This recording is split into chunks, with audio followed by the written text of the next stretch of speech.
الحمد للہ وحدہ والصلاة والسلام علی من لا نبی بعدہ اما بعد فاعوذ باللہ من الشیطان الرجیم بسم اللہ الرحمن الرحیم کئی لا یکون دولۃ بین الاغنیاء منکم آمنت باللہ صدق اللہ العلی العظیم۔ تمام تر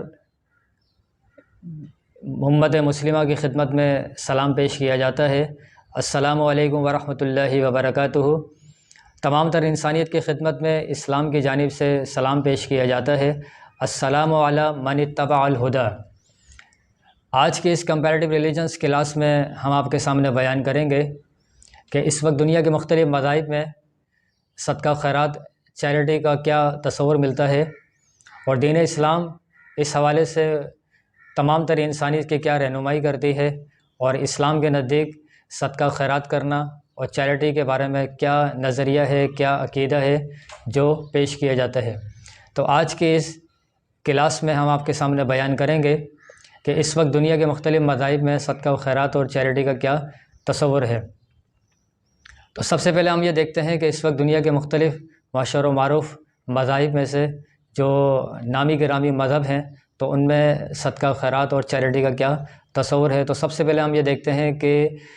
یہودیت جو ابراہیمی مذہب میں سے ایک مذہب ہے،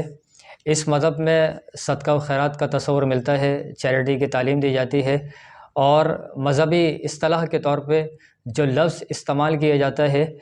کہ لوگوں کی مدد کی جائے، لوگوں کے ساتھ تعاون کیا جائے، تو ان کی مذہبی اصطلاح میں اس کو پور ٹائف کہا جاتا ہے۔ اور یہودیت کی مقدس کتابوں میں اس صدقہ خیرات کرنا اور چیریٹی کا تصور ملتا ہے، جسے وہ اپنی مذہبی اصطلاح میں پور ٹائف کہتے ہیں۔ اور اس کا مطلب یہ ہوتا ہے کہ سالانہ آمدنی میں سے 10% حصہ پیش کیا جائے، اس کو عطیہ کیا جائے اور لوگوں کی مدد کی جائے۔ تو یہودیت میں جو پور ٹائف کا تصور ملتا ہے تو ان کی مقدس کتابوں میں بیان کیا گیا ہے۔ ڈیٹرونومی چیپٹر 14 ورس نمبر 28، اس آیت کے اندر بیان کیا گیا ہے کہ پور ٹائف ادا کیا جائے اور لوگوں کی مدد کی جائے۔ ڈیٹرونومی چیپٹر 26 ورس نمبر 12 میں کہا گیا ہے کہ غریب، یتیم، بیواؤں کی مدد کی جائے اور ان کو پور ٹائف دیا جائے۔ اس کے علاوہ لیویٹیکس چیپٹر 27 ورس نمبر 30 میں لکھا ہے کہ زمین کا ہر بیج، زمین کا ہر پھل خدا کو پیش کیا جائے، کیونکہ یہ خدا کو پسندیدہ عمل ہے۔ تو یہودیت کی جب ہم کتابوں کا اور ان کے مذہب کا مطالعہ کرتے ہیں تو ہمیں یہ معلوم چلتا ہے کہ اس مذہب میں ہر یہودی پر لازم ہوتا ہے کہ وہ اپنی سالانہ آمدنی میں سے 10% حصہ جو ہے وہ خدا کی خدمت پہ پیش کرے، جسے وہ مذہبی اصطلاح کے طور پہ پور ٹائف کہتے ہیں۔ تو ایک اصطلاح یہ ہے۔ دوسری اصطلاح صدقہ خیرات کے طور پہ وہ استعمال کرتے ہیں، جسے وہ تصدیق کہتے ہیں۔ یہودی مذہب میں ہر شادی شدہ جوڑا جو ہے وہ تصدیق دیتا ہے، صدقہ خیرات دیتا ہے۔ اس کا مقصد یہ ہوتا ہے کہ ہماری آنے والی زندگی جو ہے خوشی اور امن و سلامتی سے بسر ہو۔ یہودیوں کا ایک مقدس تہوار جسے پاس اوور کہا جاتا ہے، اس پاس اوور کے تہوار کے موقع پر غریبوں کی مدد کی جاتی ہے اور ان کو پور ٹائف دیا جاتا ہے۔ اس کے علاوہ ان کا ایک اور تہوار جس کو پیورم کہا جاتا ہے، اس تہوار کے موقع پر ہر یہودی پر لازم ہوتا ہے کہ وہ کسی ایک بندے کو کھانا کھلائے اور کسی 2 بندے کی خدمت میں وہ تحفہ پیش کرے۔ یعنی وہ اس پر لازم ہوتا ہے کہ وہ ایک بندے کو لازمی کھانا کھلائے، دوسرا 2 بندوں کو وہ لازمی طور پہ جو ہے وہ تحفہ پیش کرے۔ تو بنیادی طور پہ یہودی مذہب میں پور ٹائف اور تصدیق، صدقہ خیرات اور چیریٹی کا تصور ملتا ہے۔ اس کے علاوہ ایک اور مذہب جسے کرسچینٹی اور عیسائیت کہا جاتا ہے، اس مذہب میں بھی جو ہے وہ چیریٹی کا تصور پایا جاتا ہے، اور عیسائیت کی 7 بنیادی اخلاقی تعلیمات میں سے ایک تعلیم چیریٹی ہے، صدقہ خیرات کرنا ہے۔ ان کی جب مقدس کتابوں کا مطالعہ کیا جاتا ہے، نیو ٹیسٹمنٹ، تو اس میں تعلیم یہ دی جاتی ہے۔ 1 جان چیپٹر 4 ورس نمبر 8، جو محبت نہیں کرتا وہ خدا کو نہیں پہچان سکتا، کیونکہ خدا محبت ہے۔ تو اس آیت کے اندر جو لفظ محبت استعمال کیا گیا ہے، اس سے مراد ان کی یہ ہے کہ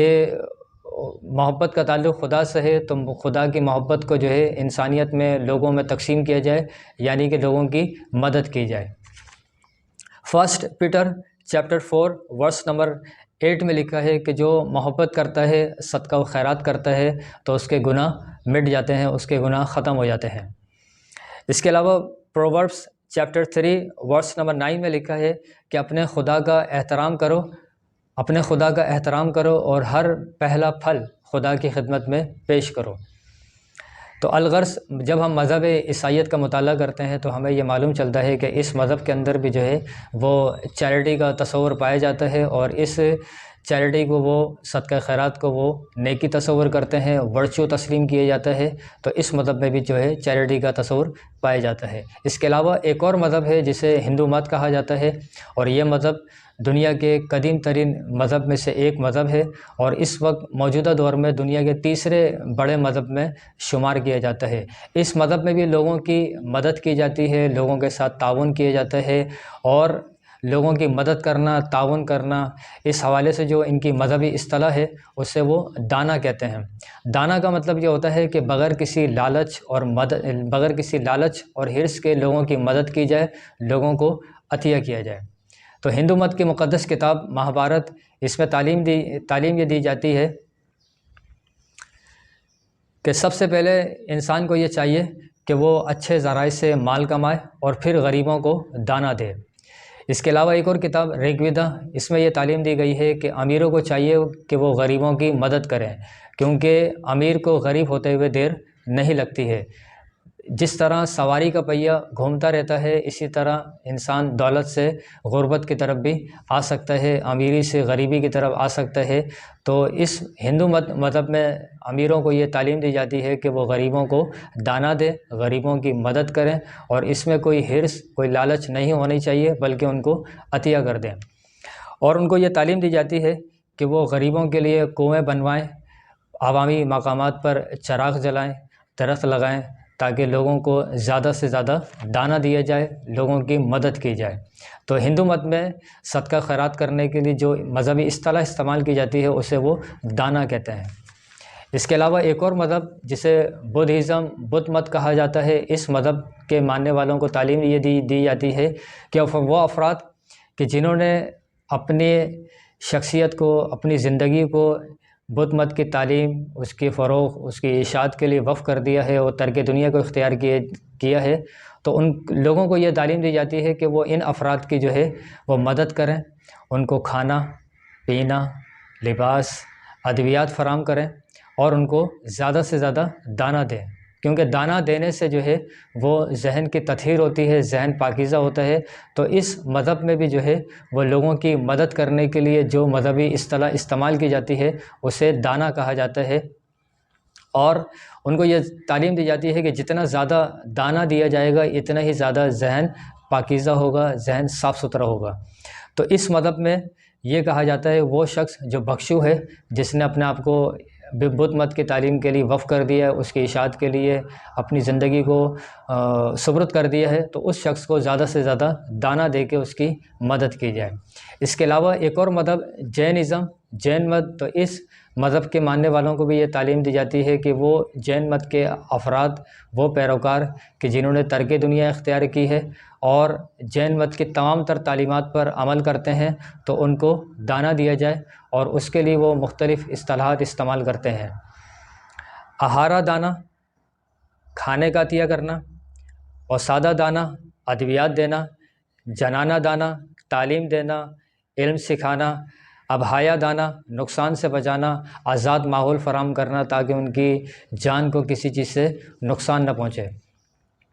تو لہٰذا اس مذہب کے ماننے والوں کو تعلیم دی جاتی ہے کہ اچھے کرما کے لیے اور موکشا حاصل کرنے کے لیے دانہ دیا جائے تاکہ غریبوں کی مدد کی جائے، اور جین مت کے ماننے والوں کو دانہ دے کر ان کی مدد کی جائے۔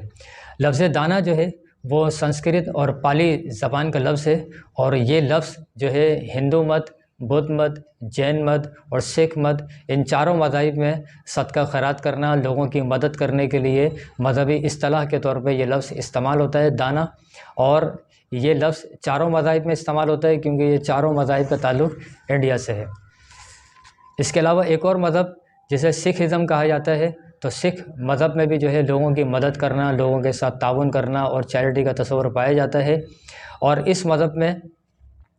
وہ شخص جو صدقہ و خیرات اور ان چیزوں کو جمع کر رہا ہوتا ہے اسے مسند کہا جاتا ہے،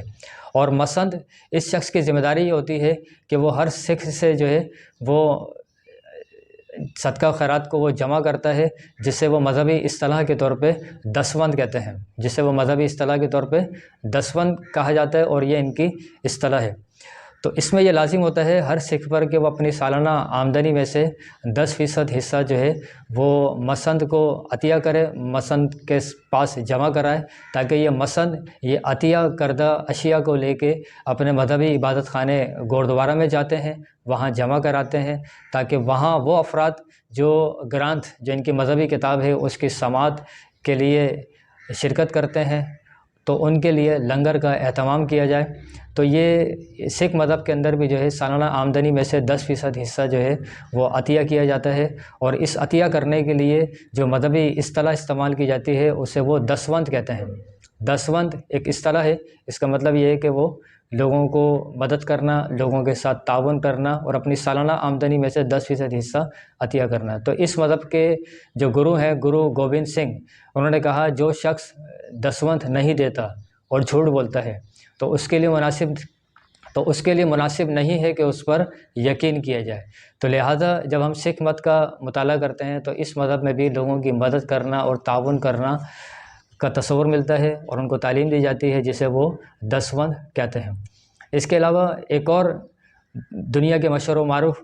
مذہب میں سے ایک مذہب دین اسلام ہے، اور یہ دین اسلام جو ہے دنیا کا سب سے پھیلنے والا، سب سے زیادہ اشاعت ہونے والا مذہب ہے، اور اس وقت دنیا سے فاسٹسٹ گروئنگ ریلیجن کے طور پہ مانا جاتا ہے۔ دنیا کا اس وقت دوسرا مذہب اس کو تصور کیا جاتا ہے، اور اسلام کیونکہ امن و سلامتی کا دین ہے، اس دین کے ماننے والوں کو یہ تعلیم دی جاتی ہے کہ لوگوں کی مدد کی جائے، لوگوں کے ساتھ تعاون کیا جائے، اور اس دین کے اندر بھی جو ہے لوگوں کو ایک خاص تعلیم دی گئی ہے، اور ان کے لیے مختلف اصطلاحات استعمال کی جاتی ہیں۔ زکوٰۃ ہے، خیرات ہے، صدقہ ہے، فطرہ ہے، عشر ہے، خمس ہے، جزیہ ہے، خراج ہے۔ تو یہ تمام اصطلاحات وہ ہیں کہ جس کے ذریعے سے لوگوں کی مالی طور پہ، اخلاقی طور پہ مدد کی جاتی ہے۔ تو دین اسلام میں زکوٰۃ کا تصور اس طرح ہے کہ وہ شخص کہ جس کے پاس 7.5 تولہ سونا، 52.5 تولہ چاندی ہے، اور اس مال پر سال گزر چکا ہے، تو اس مال کی 2.5% زکوٰۃ دینا اس مسلمان پر فرض ہے۔ تو مسلمان اپنے 2.5% مال کی جو ہے وہ زکوٰۃ دیتے ہیں، اور اس کا مقصد یہ ہوتا ہے تاکہ لوگوں کی مدد کی جائے، اور یہ ہر مسلمان پر فرض ہوتا ہے، کیونکہ اللہ تعالیٰ نے اپنے پاک کلام میں ارشاد فرمایا، انما الصدقات للفقراء والمساكين والعاملين عليها والمؤلفة قلوبهم وفي الرقاب والغارمين وفي سبيل الله وابن السبيل فريضة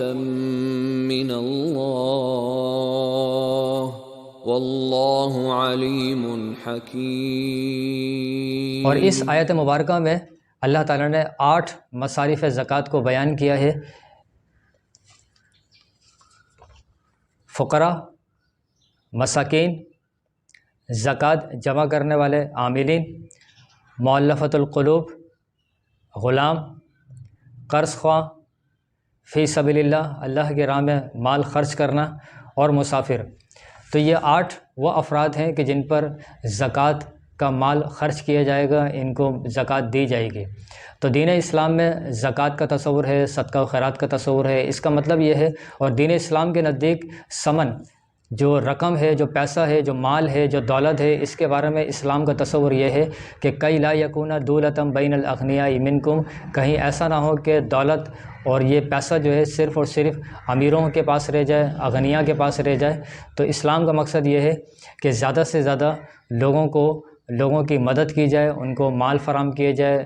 سونے کے سکے اور چاندی کے سکے کی صورت میں ان کی مدد کی جائے، زکوٰۃ نکالی جائے، تاکہ ایسا نہ ہو، ایسی معیشت نہ ہو کہ امیر امیر سے امیر تر ہو جائے اور غریب غریب سے غریب تر ہو جائے۔ تو ریاست اسلامیہ میں جب بھی زکوٰۃ پر عمل کیا گیا ہے، زکوٰۃ کے حکم کو نافذ کیا گیا ہے، مصارف زکوٰۃ کو زکوٰۃ پہنچائی گئی ہے، تو اس معاشرے میں ایسا خوبصورت منظر دیکھا گیا ہے کہ زکوٰۃ دینے والے زکوٰۃ دینے کے لیے نکلتے تھے، لیکن زکوٰۃ لینے والا کوئی نہیں ہوتا تھا۔ تو اس معاشرے کے اندر جو ہے، مسلمان معاشرے میں زکوٰۃ، خیرات، صدقہ یہ عطا کیا جاتا ہے، اور آپ صلی اللہ علیہ وآلہ وسلم نے فرمایا جو اللہ کی راہ میں مال خرچ کرتا ہے تو 10 دنیا میں 70 آخرت میں اس کو عطا کیا جاتا ہے۔ تو دین اسلام کے نزدیک مسلمانوں کو یہ تعلیم دی جاتی ہے کہ وہ زیادہ سے زیادہ صدقہ و خیرات کریں، اپنے مال سے زکوٰۃ عطا کریں اور عید کی خوشیوں میں شریک کریں، اور اس سے پہلے کہ غریب جو ہے وہ عید کی خوشیاں نہ منا سکے تو ان کو جو ہے وہ فطرے کی صورت میں فطرے کی رقم ان کو دی جائے، تاکہ وہ بھی مسلمانوں کے ساتھ جو ہے عید میں شریک ہو سکیں، خوشیاں ایک دوسرے کے ساتھ نبھا سکیں۔ تو مسلمان دین اسلام میں بنیادی طور پہ جو تصور دیا گیا ہے وہ یہ ہے کہ مال کو زیادہ سے زیادہ خرچ کیا جائے، سرکولیشن آف ویلتھ ہونی چاہیے، زیادہ سے زیادہ پیسہ جو ہے، دولت جو ہے وہ سرکولیٹ ہو، تقسیم ہو، تاکہ ایسا نہ ہو کہ مال ایک جگہ مرتکز ہو جائے، ایک جگہ جمع ہو جائے۔ اسی لیے دین اسلام نے جو ہے وہ ذخیرہ اندوزی کو منع کیا ہے، تاکہ غریب کو جو ہے اس کا حق ملے، اور امیر پر یہ فرض ہے کہ وہ اپنے مال سے زکوٰۃ ادا کرے۔ تو آج کے اس کمپیریٹیو ریلیجنس کلاس میں ہم نے آپ کے سامنے یہ بیان کیا کہ دنیا کے مختلف مذاہب میں صدقہ و خیرات کرنا، چیریٹی کا کیا تصور ہے۔ تو خلاصہ لب لباب یہ ہے کہ دنیا کے ہر مذہب میں جو ہے وہ صدقہ و خیرات کرنا، چیریٹی کا تصور پایا جاتا ہے، اگرچہ وہ اپنی مذہبی اصطلاح کے طور پہ اس کو پور ٹائف، تصدیق، دانا اور دسوند کہہ رہے ہیں، لیکن اصل مقصد یہ ہے کہ اللہ کے بندوں کی زیادہ سے زیادہ مدد کی جائے، لوگوں کے ساتھ تعاون کیا جائے، اور مال کی محبت نہ ہو بلکہ اللہ کے لیے مال جو ہے لوگوں میں خرچ کیا جائے، لوگوں کو دیا جائے۔ آخری میں خلاصے کے طور پہ ایک بات کہی جا رہی ہے کہ مولانا روم رحمۃ اللہ علیہ بیان فرماتے ہیں